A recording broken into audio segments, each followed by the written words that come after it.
మనం కుజదోషం గురించి మాట్లాడుతున్నాం, ప్రీవియస్గా 2 వీడియోలు కూడా చేసాం. అయితే కుజదోషం ఉన్న ఇద్దరు మ్యారేజ్ చేసుకున్న తర్వాత అంటే తెలిసి తెలియక కొంతమంది చేసుకుంటూ ఉంటారు. అంటే లైక్ జాతకాలు కూడా సరిగ్గా చూసుకోకుండా ఈ జాతకాలు ఇవన్నీ ఏమున్నాయిలే అని చెప్పి జాతకాన్ని పక్కన పెట్టి పెళ్లి చేసుకుంటూ ఉంటారు కొంతమంది.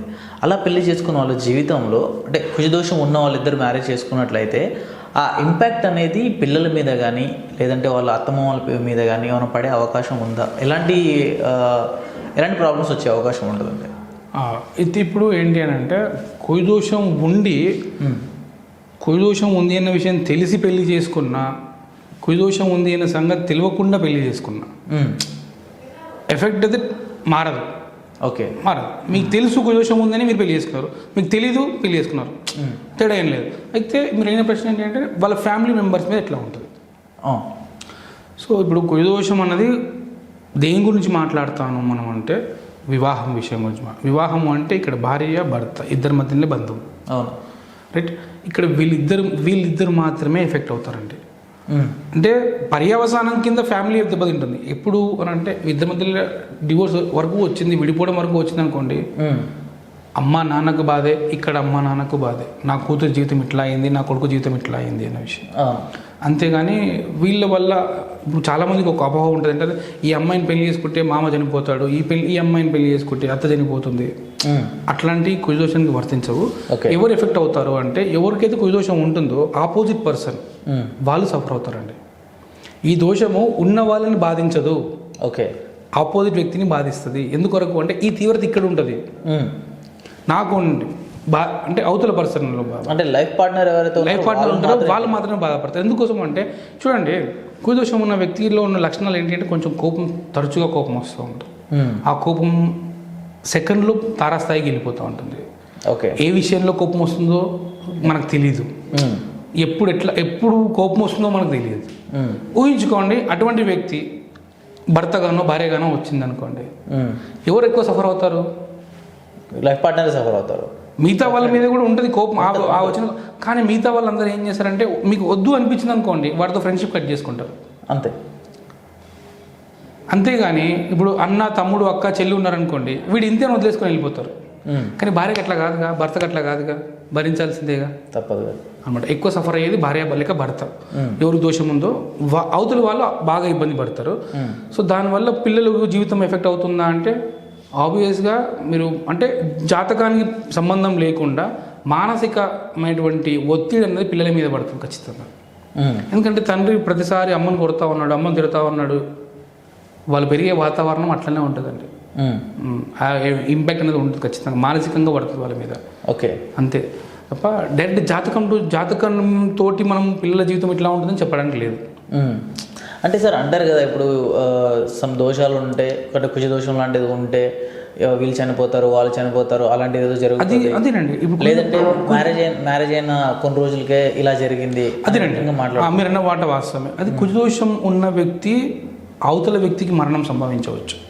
కుజదోషం వల్ల భార్యకు ఉందనుకోండి, అమ్మాయికి కుజదోషం ఉంది, తీవ్రత స్థాయి మరీ తీవ్రంగా ఉంది, అక్కడ అబ్బాయికి తట్టుకునే శక్తి లేదు. ఓకే, దాంతోపాటు ఎప్పుడైనా గుర్తుపెట్టుకోండి, కేవలం కుజదోషము అవతల వ్యక్తి ప్రాణాన్ని తీయదు. కేవలం కుజదోషము అవతల వ్యక్తి ప్రాణాన్ని తీయదు. అంటే ఒక ప్రాణం పోవాలి అని అంటే ముందు ఏంటి అని అంటే అతని జీవితంలో అల్పాయుర్దాయం ఉండాలి.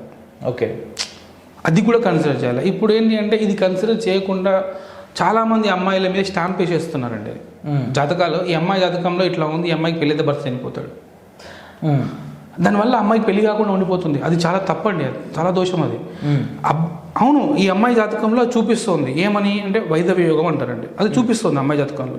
నువ్వేం చేయాలా, ఒక జ్యోతిషుడు నువ్వేం చేయాలా అంటే పూర్ణాయుర్దాయం ఉన్నాడు అబ్బాయిని ఇచ్చి పెళ్లి చేయాలా. ఓకే, అర్థమవుతుందండి.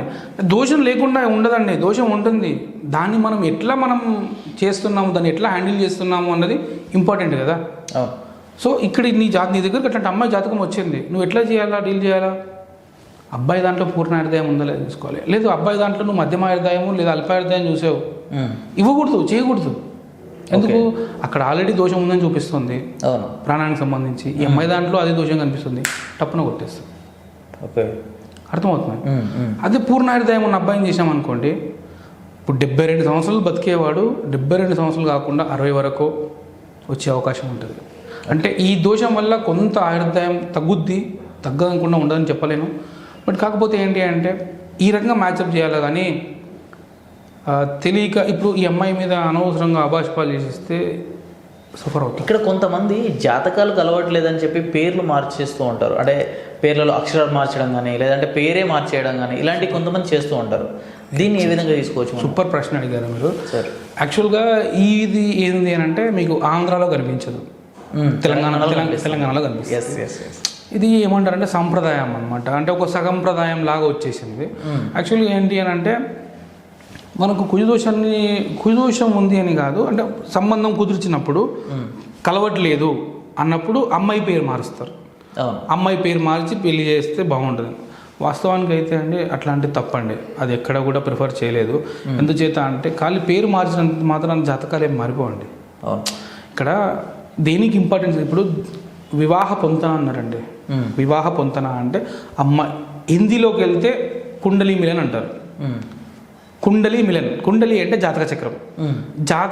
జాతక చక్రంతో కలపాలి అని చెప్తున్నారు. ఓకే. వివాహ పొంతన, వివాహానికి పొంతన ఏంటి అంటే అమ్మాయి జాతకం అబ్బాయి జాతకంతో పొంతన చేయాలి.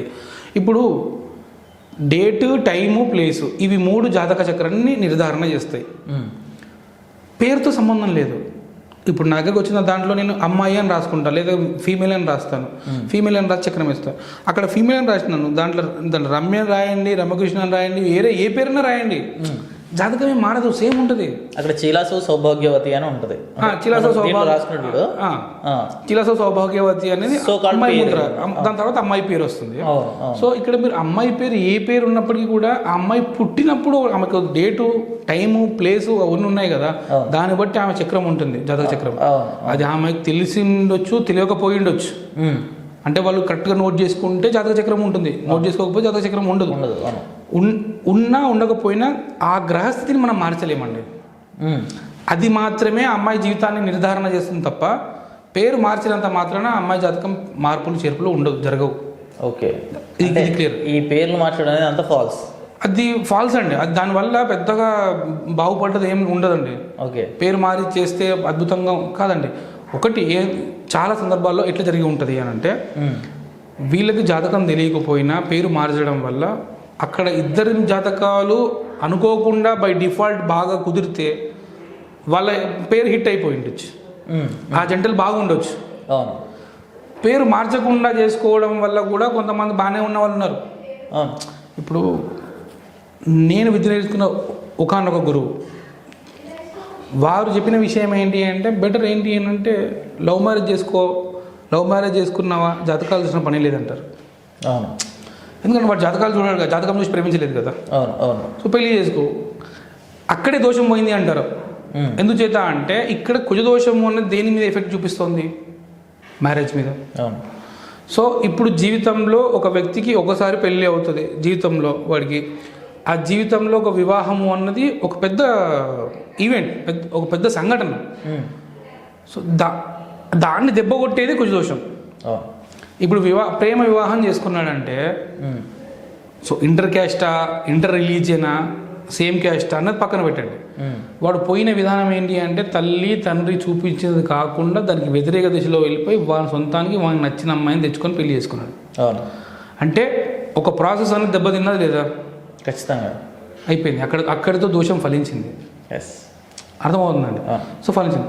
సో ఫర్దర్గా ఇంకా దోషం యొక్క ఎఫెక్ట్ ఇంకా ఉందా అంటే వాళ్ళిద్దరి జాతకాల్లో కూడా దారుణమైన తీవ్రమైన దోషం ఉందనుకోండి, వాళ్ళ మ్యారేజ్ సస్టైనెన్స్ అవుతుందా లేదా అన్నది వాళ్ళ జాతకాలు పరిశీలిస్తే చెప్పచ్చు.